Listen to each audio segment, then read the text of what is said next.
Welcome to another tutorial of the Bolton Robotics Simulator. In this lesson, we're diving into Pit Mode, your space to learn how to program, build, and wire your robot in a hands-on interactive way. We'll walk through how to start a brand new code package, complete a guided lesson, and then take it one step further, showing how the same simulator code can be loaded onto real hardware and run just like it does here. Whether you're just getting started or helping mentor a team, this is a great place to build real skills in a safe, flexible environment. Let's get started. Once the game launches, head to the bottom of the screen and click the Menu tab. From there, choose Pit Mode to jump into the learning area. Inside the Pit Workshop, you'll see several key sections.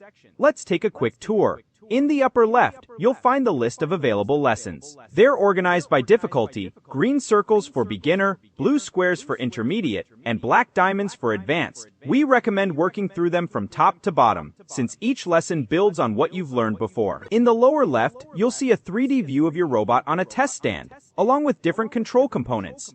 Behind it is a lesson whiteboard. Some lessons will update that board in real time as you work. You can click and drag with your mouse to move the view, and use the scroll wheel to zoom in and out. On the right side of the screen is the code editor. This is your team code, the same code that runs on both the simulated robot and real hardware. As you complete lessons, you'll keep adding new capabilities to your robot one step at a time. Right now, it may not do much, but by the end, you'll have it moving in all directions, interacting with game elements, and even tracking its position on the field. Finally, in the lower center, you'll see the driver hub. This is modeled after the real device used in competition, giving you an authentic programming and control experience. Now, let's create a new code package for you to work with. In the driver hub, click the menu in the lower left corner, then select Create New Package. Give your code package and your robot a name. This package will store your code and track your lesson progress as you go. After it's created, make sure to load your code package whenever you're working in the pit or out on the game field.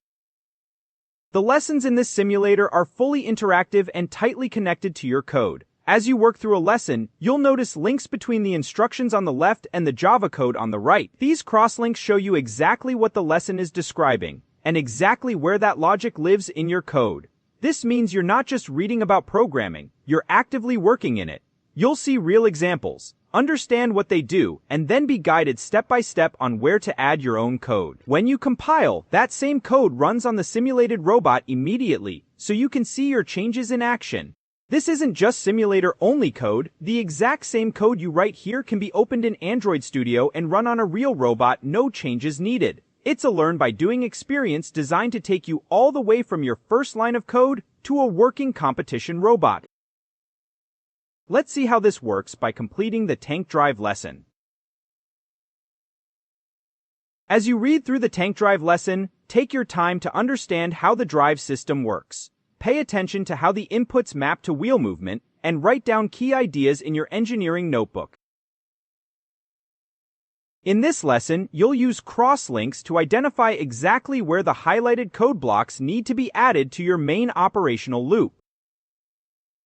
There are often multiple code blocks to add, so make sure you carefully follow the lesson instructions. As you add each piece of code, take time to understand how it works. After you've confirmed that all required code blocks have been added, follow the instructions to save your code. After it's saved, recompile your project. If there are no errors, you'll see a message confirming that compilation is complete.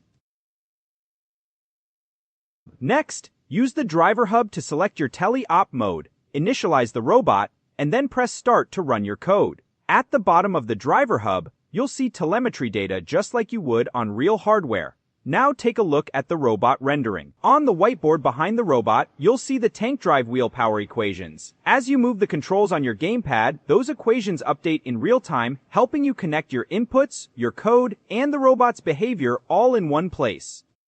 Now that we've confirmed the robot is working in the pit, it's time to take it onto the simulated game field and onto a real robot. To see how the simulation compares to real hardware, we'll do a side-by-side demonstration. In the simulator, click Return to Match. Then on the left side, click the Red Alliance Driver Hub tab.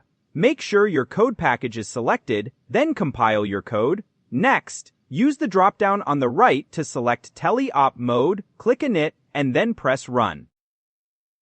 Let's take our tank drive code and bring it into Android Studio. Because this simulator uses the real Java codebase and libraries, and even emulates the robot hardware, no changes are needed to your team code. After you're in Android Studio, power on your robot and connect the control hub to your computer using a USB-C cable. After turning it on, it may take a moment for the control hub to fully initialize and be recognized by Android Studio. While we're waiting for the control hub to wake up and do its little I promise, I'm connecting just give me a second routine. Here's a quick fun bit of programming trivia. Ever wonder why programmers are obsessed with words like tank drive, run op mode, or left stick X all mashed together like that? That style is called camel case.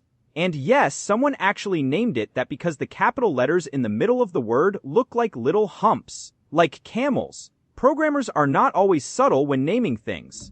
The idea came out of early programming communities that wanted readable variable names without using spaces. Since spaces break most code languages, people started squishing words together and just capitalizing each new word to keep it readable. So instead of writing something like tank drive power, you get tank drive power. In FTC, you see camel case everywhere. Your methods, your variables, your hardware mappings. Basically, if it's something you typed in Java, there's a very good chance it's wearing camel case. And once you notice it, you can't unsee it. By now, your control hub is probably either connected or pretending it still needs just a bit more time. Let's check on it and keep going. To wrap up this tutorial, we'll compare the tank drive code running in simulation versus on a real robot. First, let's get everything running in the simulator. Compile your code, select teleop mode, then click init, and press run. We can see in this side-by-side comparison that both the simulated robot and the real robot show the same tank drive characteristics. This confirms that the emulated hardware in the simulator is doing a solid job of approximating real-world behavior. This is important. It means the skills you build here directly carry over to real competition robots. We hope you've enjoyed this demonstration and tutorial of the Bolton Robotics simulator. Thanks for watching.